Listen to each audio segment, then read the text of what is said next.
Gadis cantik ini datang meminta kepada paman dan bapak angkat para pemuda itu agar tidak memberitahukan perihal hubungan mereka kepada kakaknya. Namun bapak ini mengatakan bahwa mereka tidak mengerti kata-kata itu dan sebaiknya para gadis ini mengungkapkan apa yang ada di hati mereka. Muskan mengatakan bahwa Lop adalah cinta pertamanya. Lalu Sukon menjelaskan tidak ingin menikah dengan orang lain. Kemudian Sinta tidak menginginkan cinta kedua atau ketiga dalam hidupnya. Ya, ini lebih baik, ucap si bapak. Sekarang aku mengerti apa yang kalian bertiga inginkan, pungkasnya. Tak lama kemudian ketiga pemuda ini pun datang.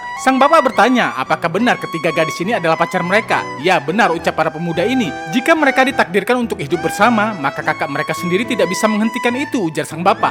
Mendengar perkataan tersebut, mereka semua tersenyum. Bapak ini kemudian memberitahukan bahwa kakaknya itu pernah memiliki seorang pacar. Namun karena dia memutuskan untuk tidak menikah, kemungkinan wanita itu pun tidak menikah. Dan dia menyarankan agar mereka segera pergi ke Mumbai untuk menemui sang wanita, agar mendapatkan jalan keluar dari masalah ini. Mendengar keterangan dari sang bapak, mereka pun segera pergi ke Mumbai.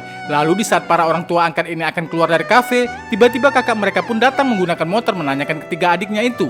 Paman ini berkata dia tidak tahu, sedangkan kakek pun menjawab dia tidak tahu. Kemudian sang bapak menjelaskan bahwa dia tidak ingin berbohong dan memberitahukan ketiga adiknya itu sekarang sedang menuju Mumbai. Kenapa ke Mumbai? Tanya Baijan kepada mereka. Untuk menemui mantan pacarmu, ucapnya. Setelah mendengarkan itu, Baijan pun pergi menggunakan sepeda motornya dari sana. Sesampainya di Mumbai, para pemuda ini mendatangi rumah mantan pacar kakaknya. Mereka bertiga pun akhirnya bertemu.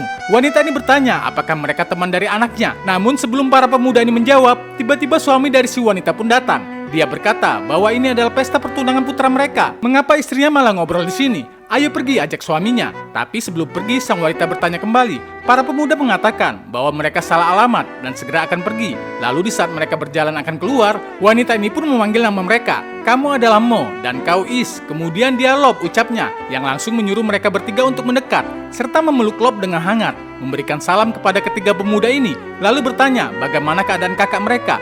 Dia baik, jawab ketiga pemuda. Apakah dia sudah menikah? Tanya sang wanita. Belum, kata para pemuda ini. Apa kau percaya itu? Ungkapnya kepada suami. Ya, jawab sang suami, yang kemudian berkata, apakah mereka kemari ingin menculik istrinya? Dan saat menyadari ini pesta pertunangan putra mereka, maka membuat alasan dengan cara salah alamat.